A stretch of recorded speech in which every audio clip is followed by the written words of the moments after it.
Boa tarde, todo mundo está me ouvindo? Boa tarde.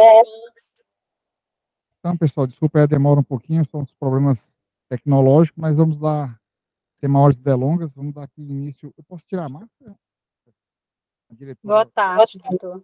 tira a máscara aqui, diretoras. Então, a doutora Luani me convidou, né, para a gente já tinha conversado antes com a doutora Sandra também, que é a coordenadora da coagulação, o doutor Marcos também, um tema que nos é muito demandado, né, a interpretação dos exames diagnósticos para a síndrome do anticorpo antifosfolípide. E a gente buscou na literatura o último guideline da Sociedade Internacional de Hemostasia e Trombose, e é em cima desse guideline que a gente vai discutir, e o nosso objetivo, além da discussão, que nós vamos ver em alguns momentos, vamos chegar em algumas encruzilhadas, para a qual os grandes experts internacionais não têm explicação ainda, não tem uma definição concreta, então há pontos de interrogação em determinadas circunstâncias da abordagem diagnóstica da SAF, mas no final da apresentação, o que a gente vai tentar buscar é construir um novo modelo de laudo para que essas dúvidas de interpretação que tem em cima dos resultados laboratoriais nestes exames em particular, principalmente na detecção do anticoagulante lúpico, é o que mais demanda interpretação e discussão, né? A gente é muito demandado, a doutora Rosângela está aqui, a nossa grande expert, então aí vamos ver se a gente consegue, né? Isso aqui, então, é um guideline que foi publicado em 2020, né? Com as orientações do Comitê Científico e a padronização para anticorpos, anticoagulante lúpico e antifosfolípide, da Sociedade Internacional de Trombose e Hemostasia, ISTH. Foi atualizada, né? A anterior era de 2009, então que já tinha sido um avanço em relação à uniformização, padronização, mas aí em 2020 eles viram que ainda existem muitos pontos a serem discutidos, principalmente com o emprego em larga escala dos anticoagulantes de ação direta, né? Então é isso que a gente vai apresentar aqui para vocês. Não tenho nenhum conflito de interesse na apresentação. Aqui, claro que eu não vou dizer que eu recebo dinheiro das multinacionais, né? Porque não vai pegar bem. É brincadeira. Só recebo meu saláriozinho mesmo do Hemócio da UFC. Nem no Clementino eu trabalho mais. Então, vamos lá. A detecção do anticoagulante lúpico é parte dos 3 critérios laboratoriais para a identificação da síndrome antifosfolípide, da SAF, né? E aí, como eu falei, me reportei no início.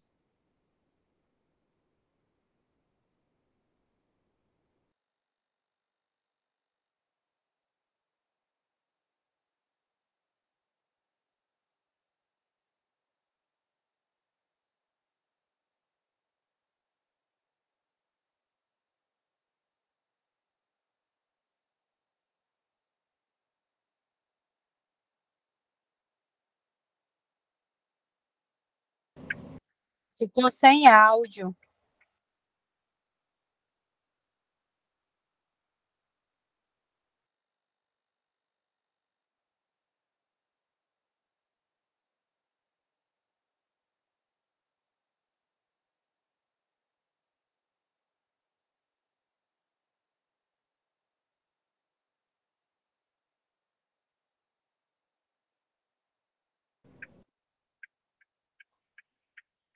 Alô? Alô? Câmbio, câmbio. Terra, terra.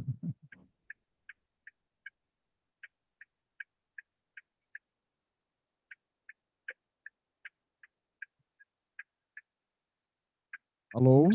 Alô?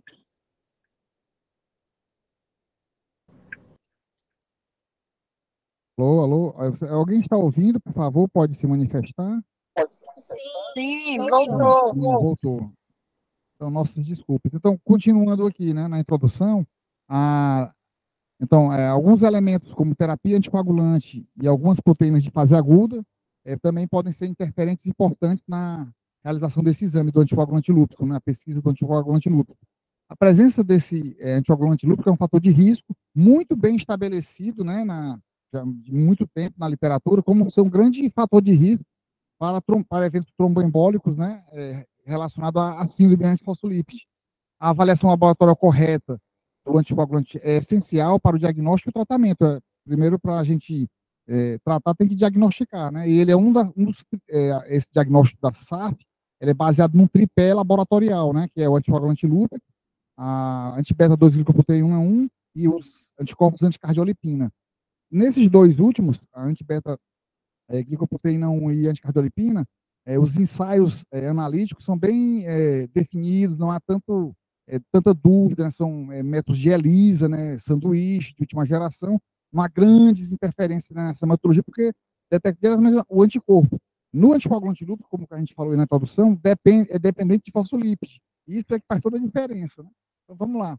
Os exames de avaliação externa da qualidade, isso aí para os laboratórios que têm acreditação, ainda apresentam altas taxas de resultado falso positivo ou falso negativo. É daí que é relevante a nossa discussão aqui, né? Pode funcionar aqui também?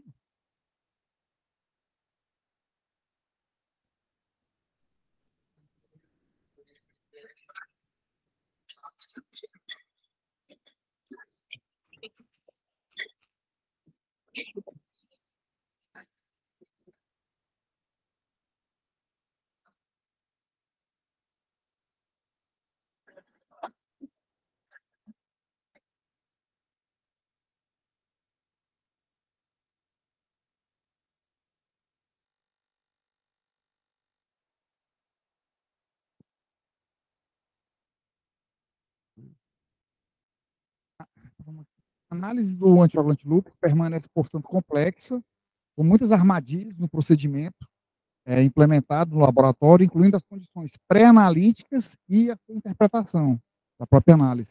A última atualização foi de 2009, né, do Subcomitê Científico para a Atualização da ISTH, foi em 2009, como eu já tinha antecipado, e provou ser útil, né, já naquela época, para alcançar uma maior uniformidade no desempenho e interpretação desses testes.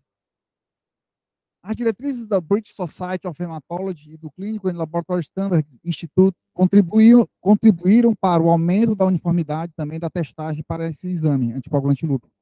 O subcomitê da ISTH observou que algumas questões, entretanto, relacionadas ao exame, exigiam uma atualização dessas recomendações existentes, e um painel de experts foi convidado, né?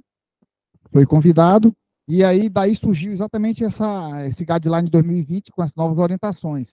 E o objetivo foi capturar o espectro da prática clínica e laboratorial na detecção do anticoagulante lúpico, com foco em questões onde há variabilidade na prática.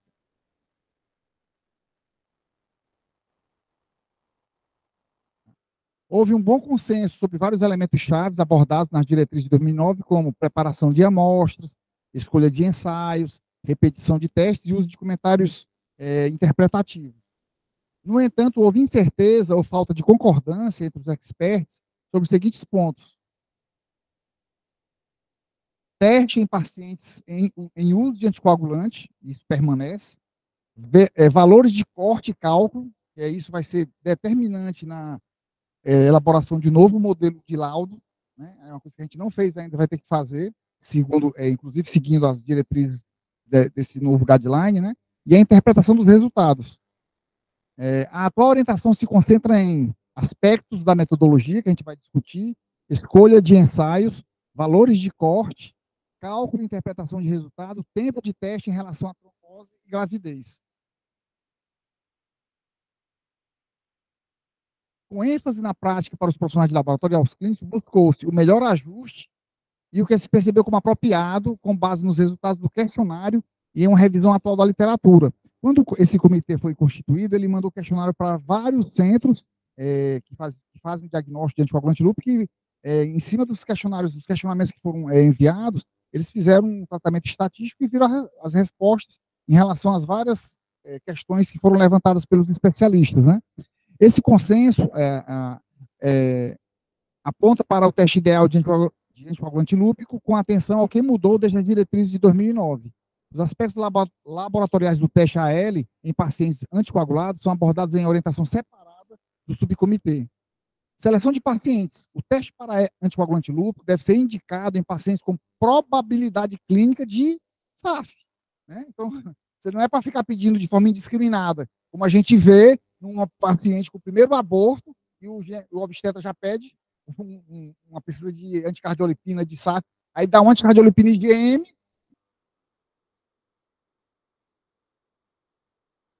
na pré-natal.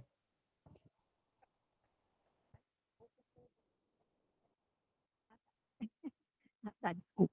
Eu estou dizendo que o que a gente vê na prática é que nem precisa, né, ter história de aborto, que já é um absurdo a gente investigar trombofilia num paciente com um aborto, uma história né, de um único aborto. A não ser que isso tenha, assim, claras evidências que o aborto foi por insuficiência placentária, né, fizeram o estudo patológico da placenta e Casos tinha lá, bem pontuais, né? vasos com trombos, né, tinha isquemia na placentária, aí é outra história. Mas se não tem essa história, um aborto já não é para investigar. A gente vai ver aqui E nos sem critérios. aborto, aí é que não é mesmo, né? Certíssimo. Então, a testagem indiscriminada para ele deve ser desencorajada para evitar achados incidentais. Vê aí, a gente vai ter uma tabelinha aí que a gente vai verificar como informar os médicos sobre os testes de AL e outros pontos abordados a seguir. Momento da realização do teste em relação a eventos trombóticos e gravidez. Testes realizados durante a fase aguda, qualquer quadro inflamatório agudo, como por exemplo, logo após um evento trombótico ou uma condição inflamatória sistêmica ou infecciosa em atividade, qualquer condição que leve à inflamação acentuada, deve ser interpretado com cautela. Por quê? Porque nessas condições há produção de anticorpo. E aí a gente sabe da imunologia básica que existe uma coisa chamada reação cruzada. E muitas vezes dá o quê? Um falso resultado positivo. Né? Então a gente tem que ter cuidado aí o paciente com trombose, na vigência do evento trombótico, ele vai ter uma alteração substancial em toda a regulação da cascata da coagulação, dos fatores. Isso, e esse exame, só relembrando, o anticoagulante lúpico é um exame coagulométrico. Então, qualquer condição que altere a coagulação do ponto de vista fisiopatológico pode falsear o resultado. Então, realmente limita muito a aplicabilidade desse teste. Então, o teste fase aguda, já falei. Uma coisa interessante é isso. Nessas condições de fase aguda, como eu falei, há um nível elevado de fator 8, que encurta o tempo do TTPA, que é o exame extremamente importante para a confecção do anticoagulante lúpico, da dosagem do anticoagulante lúpico, bem como a proteína C reativa, a tal da PCR, que leva a uma interferência com o fosfolipídio, né? Presente no próprio reagente, que vai ser utilizado na reação. Exatamente, e aí vai interferir na realização do teste. Então, aquela tabelinha que a gente tinha falado, né? A primeira relação da tabela é a seleção de pacientes. O teste de anticoagulante lúpico deve ser realizado juntamente com anticardiolipina, testagem de anticardiolipina e beta-2-glicoproteína 1. É o tripé diagnóstico laboratorial, para avaliar o perfil de risco em pacientes com possibilidade clínica, né, de SAF. Então, são os pacientes adultos jovens, com menos de 50 anos, com tromboembolismo venoso, não provocado, tromboembolismo venoso em locais incomuns, por exemplo, trombose de veia subclávia, veia renal, vasos esplâncnicos, né? Então, são vasos que, em sendo acometido por evento trombótico, pode suscitar o pensamento diagnóstico de uma SAF. Paciente com menos de 50 anos, com AVC isquêmico, AIT, que é o acidente isquêmico transitório, ou outra evidência de isquemia cerebral, trombose arterial em outros locais em pacientes com menos de 50 anos. Aqui fazer um pequeno parênteses. Doutora Rosana, fica à vontade para me interromper, se eu falar alguma besteira aqui, viu? O que acontece que nas trombofilias, geralmente os eventos trombóticos são em leitos venosos, em vasos venosos. A SAF é uma das poucas trombofilias, que pode ser primária ou secundária, que pode cursar tanto com trombose venosa como com trombose arterial. Por isso que está aí nas trombofilias hereditárias, né? Isso. Essencialmente a trombose é venosa. Em trombofilias adquiridas, né, as tromboses também podem ocorrer no leito arterial, principalmente se for que a maioria das vezes é adquirida, né? Mas, assim, trombocitemia essencial, também da trombose arterial, policitemia vera, né? HPN, mas as trombofilias hereditárias é que, assim, quase 90% dos casos as tromboses realmente são venosas. Entraria, né? Agora, sem um infarto com a pessoa que tem uma hipercolesterolemia familiar, paciente que é obeso, hipertenso, tabagista. Então, quando ele fala aí, sem uma condição do evento, né? Porque o ano passado eu li um trabalho sobre trombofilias, e aí o autor eu gravei muito isso na minha cabeça, né? que se você tem uma condição de trombose secundária já identificada, investigação de trombofilia hereditária, nesse caso, ela qual o termo que ele usou, rapaz? Ela opa, tô ficando velho, não, tô ficando velho mesmo. Como é o nome? Ele falou que era desnecessária, mas ele usou um termozinho bem interessante, esdrúxula, não foi esdrúxula, não. Um termo nesse sentido, era desnecessária, totalmente desnecessária. Eu não lembro o termo aqui. Trombose microvascular, trombose TEV recorrente, desde que não explicada por anticoagulação subterapêutica, não adesão do paciente ou malignidade, morbidade na gravidez, perda fetal, aí sim, nas questões obstétricas, né? A morbidade na gravidez, perda fetal após 10 semanas, abortos recorrentes precoces no primeiro trimestre, prematuridade, menos de 34 semanas de gestação associada à pré-eclâmpsia, ou eclâmpsia grave, né? Síndrome HELP, insuficiência placentária, né, restrição de crescimento fetal e natimorto, né? Essas obstétricas podem suscitar o pensamento diagnóstico de SAF. Quer falar alguma coisa? Pronto.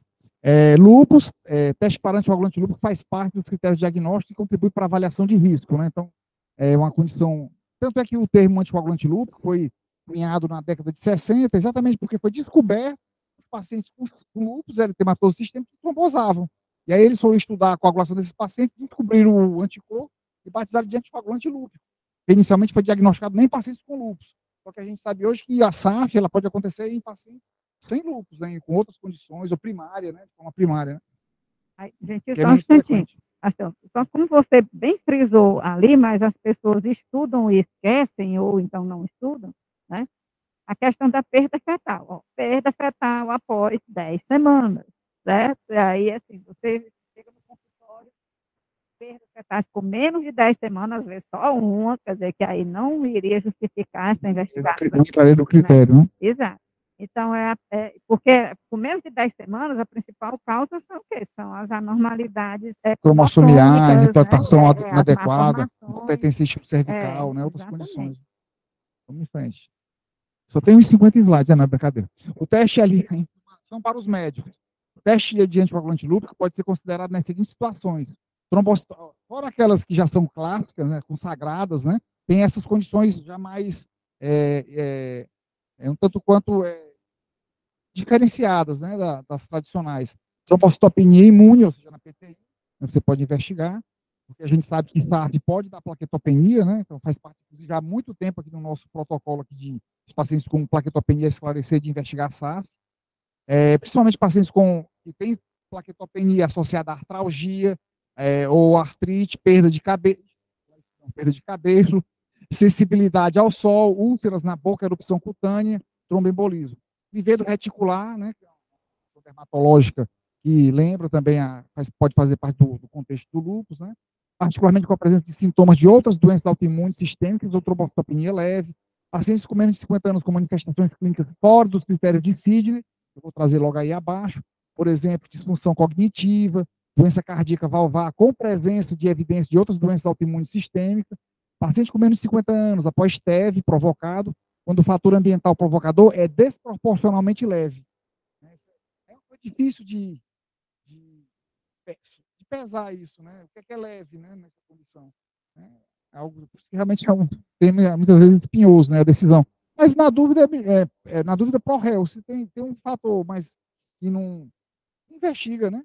Não vai, acho que a gente é melhor pecar por excesso do que por omissão. Pacientes com TTPA prolongado e inexplicado como achado incidental. Isso a gente vê muito no laboratório, doutor Marcos.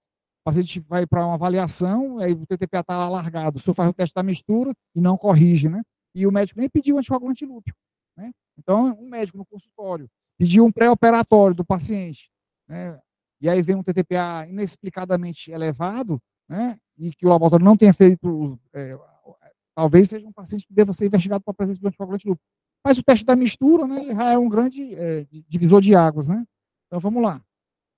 Os critérios de Sidney para SAF, porque inicialmente tinha os critérios de Sapporo, né, doutor Rosângela? Que depois foram ampliados ou melhorados com os critérios de Sidney para a SAF. Que são aqueles lá, trombose vascular, um ou mais episódios clínicos de trombose arterial, venosa ou microvasos em qualquer tecido ou órgão, documentados por critérios validados e objetivos, exame de imagem, né, ou patológico, A trombose deve ser presente em inflamação, sem inflamação, perdão, da parede do vaso. A morbidade gestacional, aí já falamos, é um ou mais óbitos inexplicados de fetos morfologicamente normais, com 10 semanas de gestação, ou após esse período. A normalidade da morfologia fetal deve ser confirmada por ultrassom ou por exame direto do feto, né? Ou em um ou mais partos prematuros de neonatos morfologicamente normal antes de 34 semanas de gestação, decorrente de eclâmpsia, pré-eclâmpsia grave ou insuficiência placentária. Os três ou mais abortos consecutivos, sem causa conhecida antes de 10 semanas de gestação, excluindo as anormalidades anatômicas ou hormonais maternas e causas cromossômicas dos progenitores. Fora desses critérios de si, né, tem essas condições acima aí no quadro em verdinho, orientadas pelo painel aí dos experts que... vamos lá. E os critérios laboratoriais, pelos critérios de Sidney, anticoagulante lúpico detectado no plasma em 2 ou mais ocasiões, com pelo menos 12 semanas de intervalo, 3 meses. Né? 3 meses de intervalo, esse é o período mínimo entre uma e outra testagem. E os exames têm que dar positivo de forma consequente. Não pode ser um positivo, um negativo, um positivo, um negativo. Não, tem que ser positivo, positivo. Né? E positivo, e positivo. E aí vai. Seguindo as diretrizes da ISTH. Anticorpos anticardiolipina IgM e ou IgG, detectados em 2 ou mais ocasiões, em títulos médios e altos. Os próprios laboratórios colocam, né, os níveis de normalidade, de indeterminado e níveis de positividade. Né? Mas aí eles colocam, né, os níveis ou os valores para dizer se são reagentes ou não reagentes. Né? Aí, assim, o que é que acontece? Chegam muitos pacientes no consultório que têm anticardiolipina positiva, é SAF, e não é, né? Porque não chega a esses critérios de acima, né? De 40, né? O GPL, né? Para o GG e Exato. 40 MPL para o IgM. Né? É porque tem umas metodologias, uns kits para anticardiolipina que não usa a GPL, a unidade de medição de GPL ou MPL. Eles usam 1.000 unidades internacionais e tal. Aí eles têm, traz da bula do fabricante, aí ele tem zonas normalidade, zona de dúvida ou indeterminada e zona positiva. Mas aí a gente tem que ter o bom senso de interpretar, né? Na prática, não é ser positivo, é ser positivo acima de 40 unidades. Mas como eu estou dizendo, tem laboratório, tem fabricantes que não produzem, não vem com GPL, com unidade de referência, vem 1.000 unidades. Aí ele tem essa... aí ele tem essa...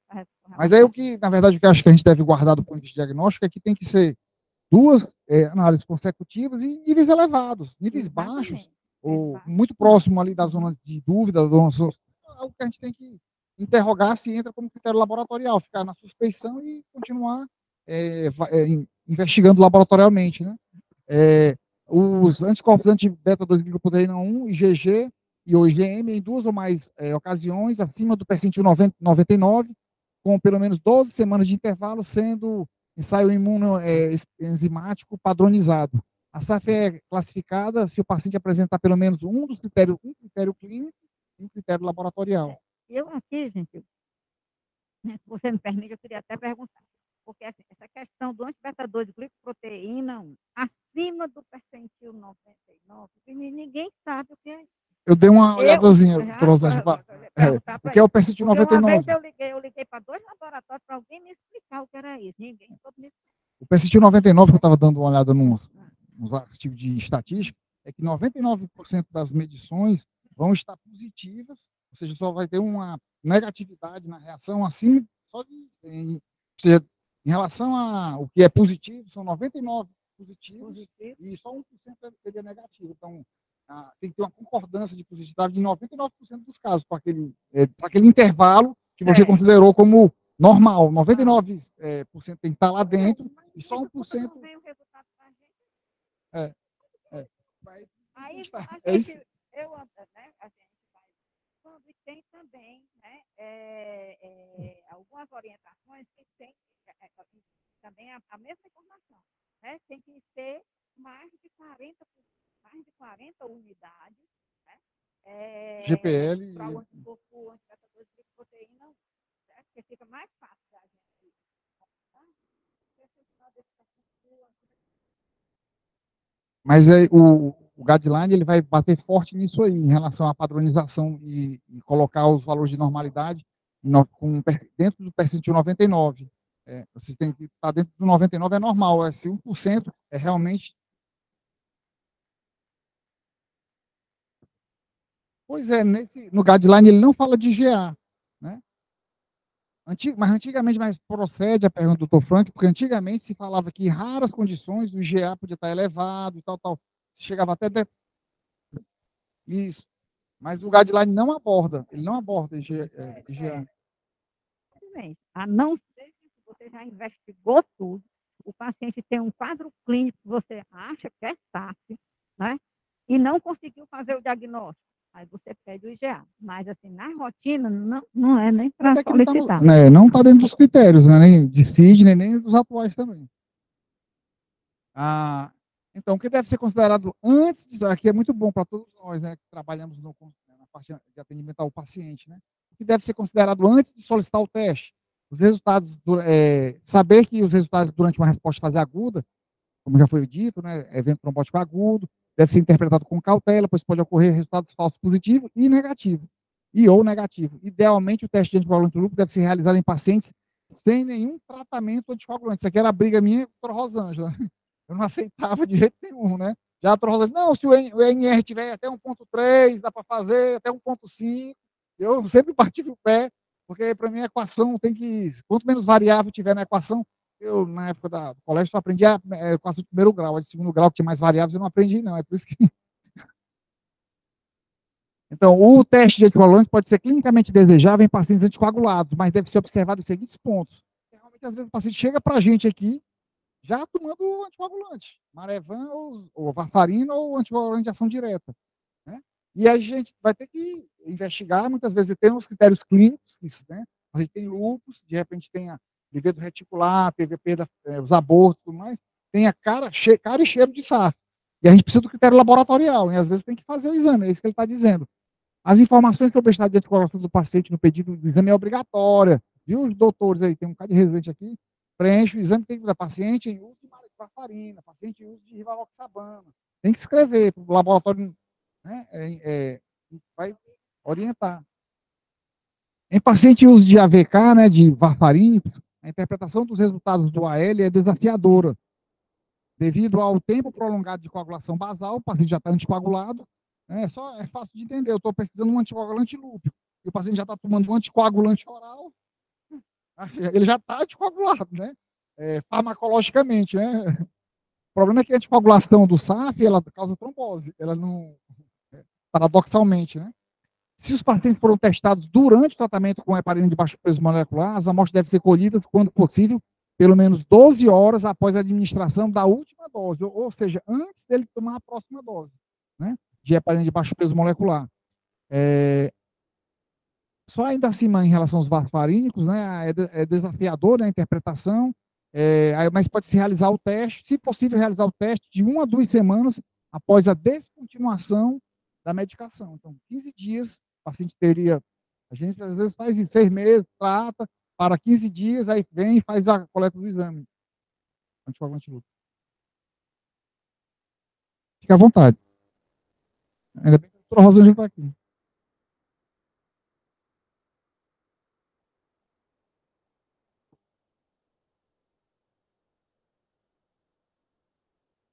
Interessante. Isso aí é uma... Na verdade, assim, ambos os dois, sendo redundante, são alterados, né? Claro que altera mais o TP, mas o TTPA não fica 1,7, o cara está com a faixa terapia 2,5 de INR, ele vai estar com o TTP lá 1,7, 1,8, tem o Dr. Marcos aqui de prova, porque muitas vezes os internos pedem, os pacientes tomam Marevan, varfarina e vem para a próxima consulta, eu digo, peça o TP com INR, aí o interno bota TP, INR, TTPA. Não botou que toma Marevan, chega no laboratório, o Marcos faz. Aí gastou o TTPA à toa, né? Mas lá vai o dinheiro do serviço público para o ralo, né? Então só precisa pedir o TP. E nesse momento, pelo menos, serve para isso. Para a gente comprovar que ambos os dois exames são alterados pelos do Marevan. E é interferente. 1,7, 1,8, já vai dar problema aí para a realização do anticoagulante lúpico. é aquela coisa, né? É menos interferência, mas é interferência, entendeu? E os outros também, né? Eles, de uma maneira geral, eles alteram TAP e TTPA. A rivaroxabana, quer dizer, é meio, você não sabe ao certo, né? Não é sempre que você vai perceber no resultado do exame a alteração de TAP e TTPA, mas pode, né? Pode. O dabigatran, não, os anti-2, esses realmente, né, vão dar alterado quando você testa, né, quando vai fazer. A gente começou a prescrever agora, doutora Rosângela, os DOACs, né, o rivaroxabana, a gente começou a prescrever no ambulatório. Fiz até, já para a Leonie, um termo de consentimento, porque eu acho que tem, o paciente vai ter que, como a própria diretriz diz, tem que ser uma decisão compartilhada, né, porque tem a parte boa e tem a parte ruim, como tudo na vida, né.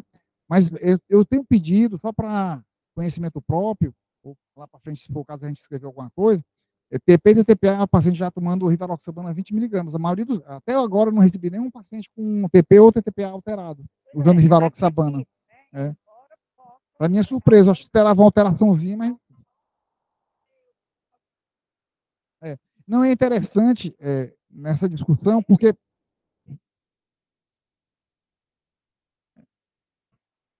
Aí, doutor Rosângela, teria para ser talvez até mais específico nessa dosagem de TP e TPA, porque, por exemplo, a gente sabe que a meia-vida desses DOACs é de 12 a 14 horas. Então, ele tomou hoje de manhã, meia-noite vai estar lá no pico. Quando ele vem colher o TP e TPA no dia seguinte, ele está ainda talvez não tenha tomado remédio, e aí por isso que talvez a gente não pegue ele numa fase de alteração de TP e TPA ótima. Talvez tivesse reseriado, né?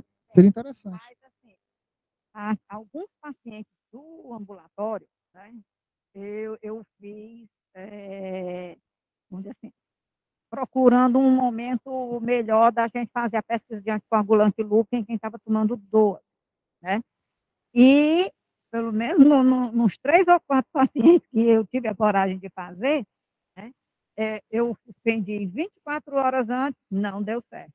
O anticoagulante lúpico veio positivo. Só de 48 horas. Alguns deram negativos, né? Outros ainda deram positivo. Com 72 horas, que ali, isso para a gente, pelo menos 48. Mas aqui, na minha experiência, com 72, certo? Aí, com 72 horas, deu certo, certo?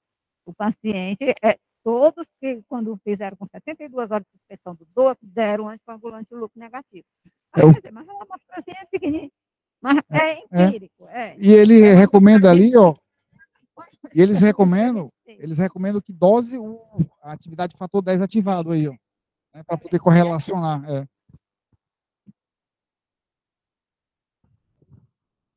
Uhum. Então, se os pacientes foram testados durante, se for viável interromper temporariamente o uso do anticoagulante oral, né, o DOAC, de ação direta, que é o famoso xarelto, a rivaroxabana, por exemplo, ou a apixabana, que é o Eliquis, porque o dabigatran quase ninguém usa mais, né? O Pradaxa, né? Pelo menos eu vejo mais agora os que tem genérico, inclusive, é o apixabana que usa, né?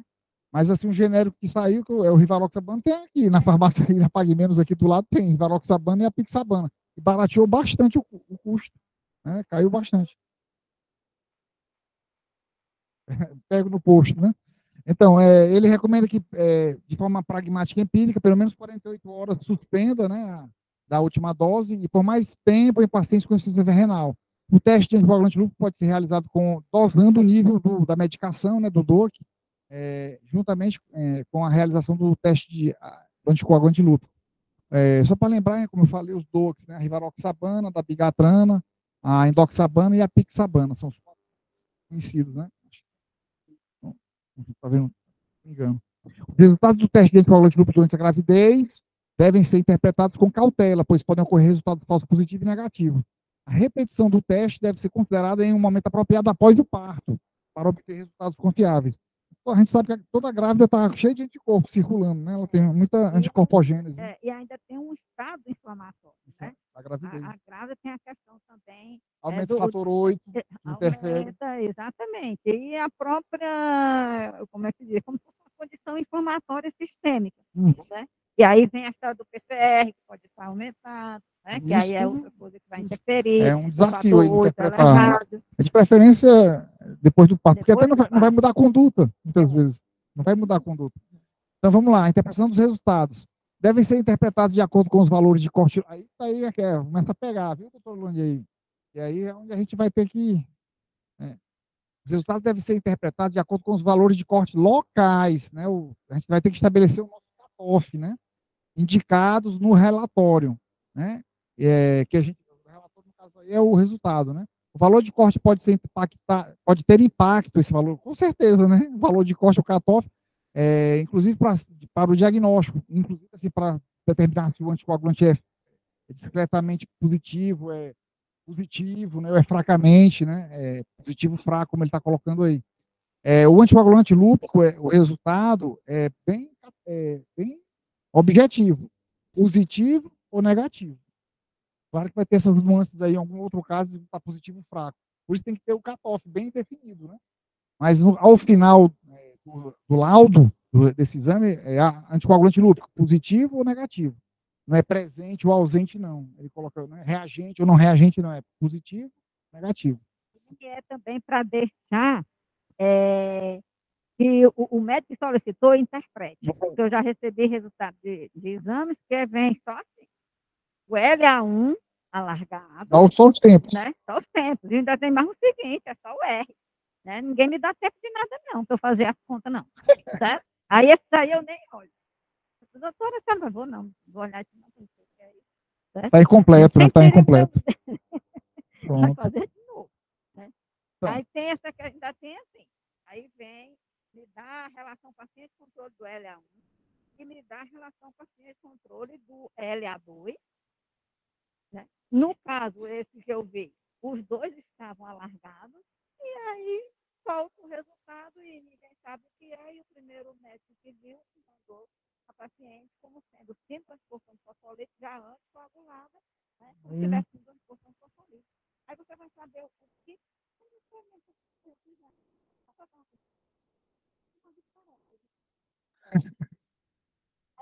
mas aí quem vai interpretar tem que saber. LA1 alargado e LA2 alargado já não é anticoagulante. Porque o AL2 é a neutralização, ele deve dar baixo, né? Doutor. É desse jeito. Porque o LA2 é o que vai confirmar. Né? O teste de neutralização.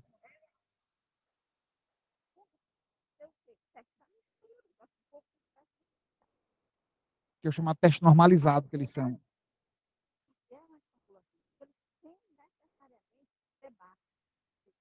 É para corrigir a alteração do LA1. Se não corrigir, não é primário ou secundário. O teste da mistura. O LA1 e o LA2 for alargado, tem que fazer o teste da mistura também. Para você ter eu vou... Desculpa. Não.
Outro inibidor. Outro inibidor.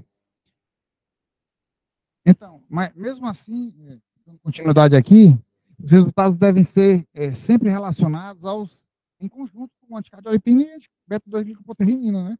Como ele falou, como os experts aí, o guideline da ESTH, ele determina que os 3 exames têm que estar sendo realizados em conjunto e devem estar interligados aí na sua análise. Apesar de que apenas um deles sendo positivo, eu posso ter um antilúpico negativo e um anti-beta-2 estourado. Aí já tem um critério laboratorial. Então, o problema que nós estamos aqui trazendo o anticoagulante é porque estávamos falando aqui agora. Corrigiu, não corrigiu. Em que nível é essa correção? É isso que é o problema nesse exame. É para isso que ele diz que, lá na frente ele vai dizer que a gente tem que fazer 120 testes em pessoas normais para estabelecer o percentil 99. É o que ele vai dizer lá no final. E ele fala que nem todo laboratório faz, a maioria não faz. Né? Então vamos lá. Comentários sobre a conclusão final devem ser fornecidos, se relevantes, por exemplo, sobre possíveis interferências. Né? Isso aí o laboratório tem que fazer uma análise, né, em relação aos resultados, ele volta lá na parte de observação. Os resultados devem ser interpretados em um contexto clínico, ou seja, por aí a gente tem que saber se o paciente, acabou de falar, se o senhor estava tomando anticoagulante ou não, para ela poder interpretar se aquele exame era realmente real, né, se tinha informações fidedignas ou não. Né?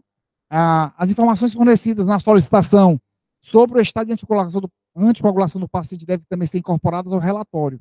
Uma interação próxima entre o laboratório e o clínico é essencial.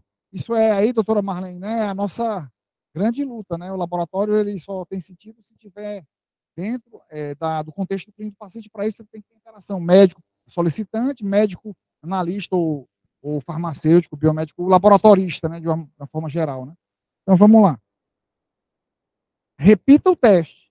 A repetição do teste é necessária após um resultado positivo inicial e na segunda ocasião, por pelo menos 12 semanas para confirmar a positividade persistente. Então, aqui não adianta só ter um teste positivo e dizer que é SARS.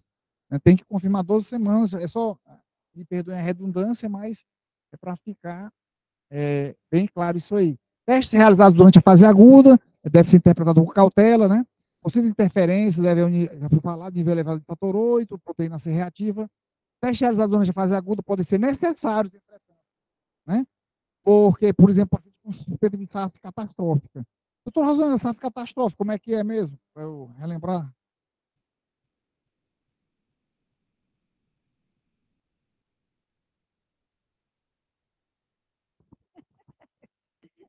Bom, paciente grave, né? Com plaquetopenia, com insuficiência de órgãos-alvo, porque a trombose pode ser de microcirculação, né?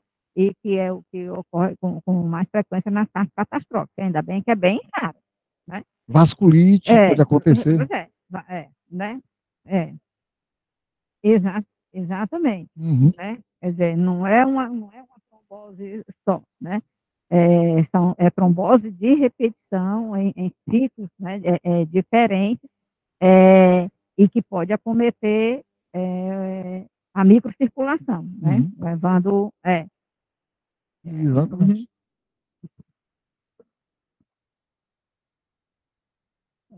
A gente tem que tratar a condição clínica, a etiológica ver depois, né? Então vamos lá. O teste de anticoagulante lúpico também pode ser útil em pacientes com um AVC, um novo AVC, um segundo episódio de AVC, nos quais há suspeita clínica da SAF, para decidir se o paciente se beneficiaria de um anticoagulante em vez de terapia antiplaquetária. Ou seja, muitas vezes o paciente você vai decidir, vai dar varfarina ou uma anticoagulação direta ou da AS, antiagregante plaquetário, né? Porque é uma trombose leito-arterial. Só que se for uma trombose leito-arterial com SAF, aí tem que anticoagular. Aí o antiplaquetário não é tão forte para realmente proteger o paciente de novos eventos trombóticos, né? Então, muitas vezes tem que ser feita a testagem. A questão da gravidez, né? Existe pouca concordância sobre o momento do teste em relação ao evento trombótico ou à gravidez, né? Quer seja o paciente com trombose ou a paciente grávida, né?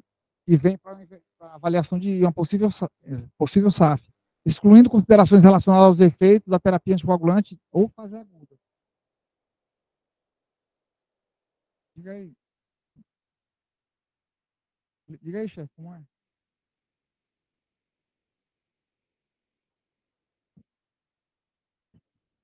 Sim. Então tá bom. Não precisa responder agora. A possibilidade do anticoagulante lúpico pode flutuar ao longo do tempo, com ou sem a presença de lúpus e durante a gravidez, diminuindo ou aumentando a presença desse anticorpo. Se o teste de antifosfolípide for feito durante a gravidez, deve-se ter cautela quanto à interpretação do resultado como positivo ou negativo, ou anticardiolipina, ou antibeta-2-glicoproteína. Durante a gravidez não exclui ou confirma o diagnóstico de SARS. É muito difícil a interpretação desses resultados na gravidez. Vai ter que confirmar após o parto, como ele falou, já foi falado já. O estudo sugeriu que o teste de anticoagulante lúpico no primeiro trimestre é confiável. Um estudo desse painel aí de experts, consultando a literatura, viram que tinha um estudo que afirmava ser confiável a testagem para anticoagulante lúpico na primeiro trimestre da gravidez, e suficiente para avaliar o risco.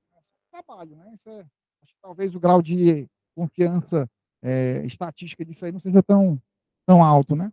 A repetição do teste de anticoagulante lúpico deve ser realizada após o parto para estabelecer o verdadeiro status da presença ou não de antifosfolípide, embora o momento ideal do teste pós-parto não esteja estabelecido. E ainda tem um período puerperal, né? O puerpério, né? Geralmente tem que dar um tempinho mais longo, né? Esses autores, né, Yelnik e colaboradores, relataram que os aumentos dos níveis de fator de coagulação do sangue induzidos pela gravidez, só lembrar que na gravidez é um estado de hipercoagulabilidade, as gestantes têm aumento na produção de fator de coagulação lá no tecido hepático, né? E esse aumento de fator de coagulação induzido pela gravidez foram resolvidos em 6 semanas após o parto. Daí que a doutora Rosane falou, esperar 3 meses, né? Até para dar uma margem de segurança, 8 a 12 meses talvez, né? Porque ele falou que por 6 meses já tinha sido resolvido, né, esse aumento. 6 semanas, né? Ali, né? 3 meses. E os resultados de anticoagulante lúpico retornaram ao estado inicial em 3 meses após o parto. Então, realmente, esperar os 3 meses é mais interessante.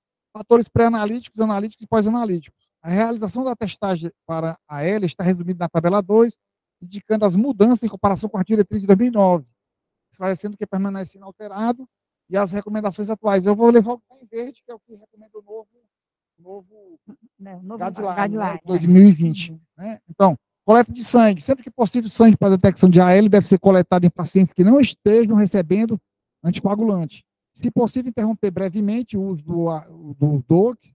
E aí uma questão, né, que alguém pode estar se perguntando.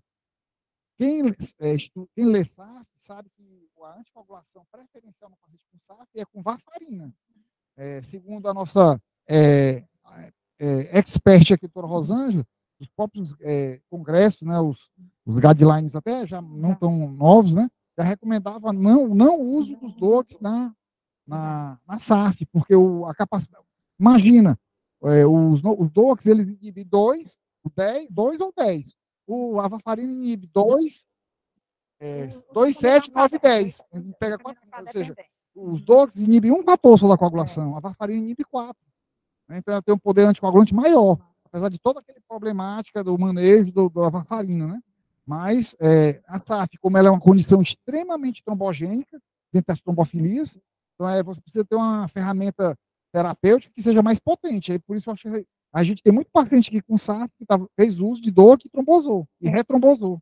Nós temos assim, tem surgido muitos e muitos trabalhos, porque assim, a indústria ela quer botar os DOAC para tratar. Quer vender, né? A SAF também, né? Não está faltando nada, né? Porque assim, estão aguardando trabalhos, principalmente, porque no momento que está bem definido, que os pacientes com síndrome de corpo antifosfolípido triplo positivo, esses têm que fazer varfarina, então, certo? As SAFs, que só tem um anticorpo antifosfolípido positivo, não tem um perfil assim de muita trombose, certo? Você até pode fazer um DOAC, desde que o paciente, né, não tenha esse perfil muito trombogênico e nem tenha história de trombose arterial. Se tiver história de trombose arterial, não pode. Porque o que os trabalhos mostram, quando compara pacientes usando a varfarina e usando o DOAC, é que os pacientes usando o DOAC, eles tiveram eventos arteriais, certo? Assim, numa incidência bem maior, num percentual bem maior do que quem estava em uso da varfarina, né? Então, é em cima desse dado aí que se contraindica, até o momento, os DOACs para quem tem síndrome de anticorpo antifosfolípido, porque eles os pacientes não ficam devidamente protegidos contra as tromboses arteriais. O que me preocupa, doutora Rosângela, é que a gente sabe, né, principalmente na gente que opera no SUS, né, a gente está trabalhando com um paciente do SUS, e a realidade brasileira, né, dos nossos pacientes de baixa renda, né, o mesmo de economicamente um pouco melhor, mas o nível de entendimento, de compreensão desses pacientes, a gente não pode esquecer, não é intangível, não, a gente tem que ponderar isso aí. Se o paciente ficar um dia, né, sem tomar o DOAC, o xareto, ele vai estar propenso a trombosar. Marevan, se o paciente tiver, a varfarina, me perdoem, a varfarina, o paciente tiver dentro da faixa terapêutica, 2 a 3, e ele esquecer uma dose, vai baixar o INR, mas ele ainda vai ficar com um efeito anticoagulante reduzido, mas tem efeito anticoagulante. O DOAC zera. E por isso que a gente tem os pacientes aqui. A gente fez um trabalho pequeno, que até a monografia da Tiesca, trabalha com a gente no laboratório, avaliamos 30 pacientes. Todos os pacientes que retrombosaram eram os pacientes que tinham trocado por xarel, para rivaroxabana. Nenhum paciente desses 30 que só faziam uso de varfarina o tempo todo, nenhum deles tiveram retrombose. Né? Então, assim, é chato, é complicado, mas eu não tenho dúvida que a capacidade de anticoagulação é bem maior. Né? Então, há que ter também esse cuidado com por isso que a gente está preparando aqui, até mostrei para o Fernando já, um termo de consentimento que ele vai receber por escrito, ele vai assinar, ficar um no prontuário e um com ele. E lá está dito, das observações, o que é bom e o que é ruim. O que é ruim, se esquecer uma dose, pode trombosar. Porque se depois ele vai trombosar, vai dizer, o senhor não me avisou, eu queria ter ficado na varfarina, então. Né? Então, ele tem que ter ciência que não pode... E vira e mexe, os pacientes estão esquecendo. Só não tem gente que não esquece a cabeça porque é pregado no pescoço, né? Então, assim, é uma coisa... tem que ter muita confiança no paciente também. Uma coisa a se pensar. Sempre que possível, sangue para detecção, já foi falado. A adsorção, que é uma coisa que ele fala, viu, Marcos? Eu não sei como é que é feita essa adsorção, pode ser considerada de paciente, a adsorção para limpar o DOAC, né, para retirar o DOAC do plasma, né? Ele fala de adsorção. É um tratamento que é feito do plasma para retirar o fármaco lá, né? É obrigatória a incorporação de informação sobre o uso de anticoagulante.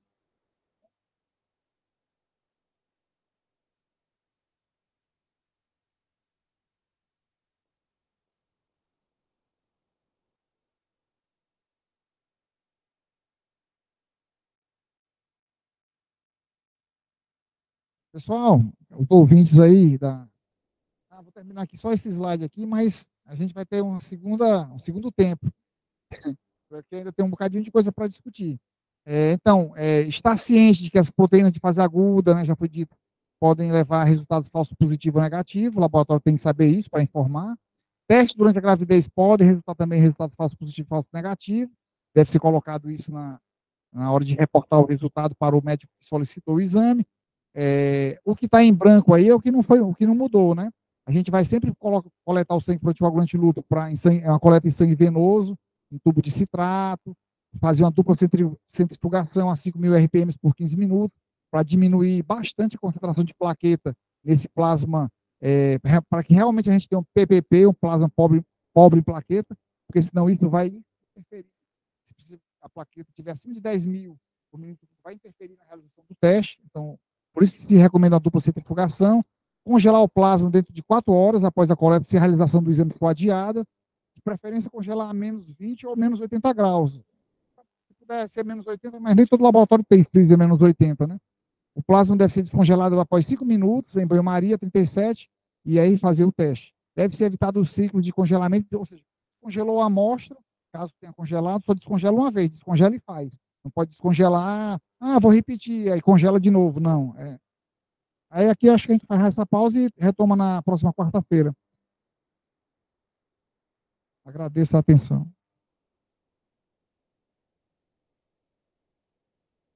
Tem, viu?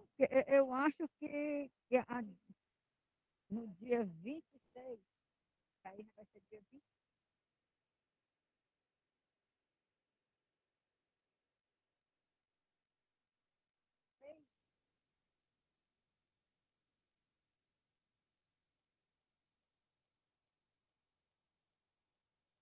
É porque hoje teve um probleminha no começo, aí a gente começou.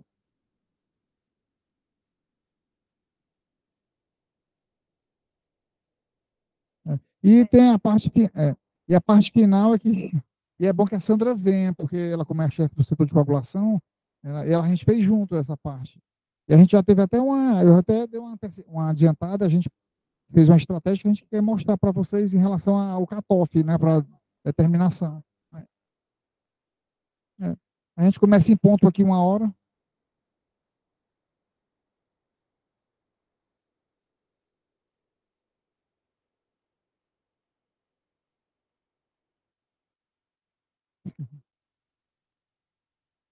Pessoal, obrigado pela atenção. Na próxima quarta, então, a gente continua. Queria agradecer, doutor Gentil, né, doutor Rosângela, doutora Luani, todo o Hemócio, né, agradecer essa brilhante aula, e do dia 26 vai ter, então, a nossa continuação dessa aula. Na quarta-feira que vem, a gente vai ter outro tema para ser discutido. Muito obrigado, doutor Gentil, né, muito obrigado, doutora Rosângela, e obrigado a todos que participaram.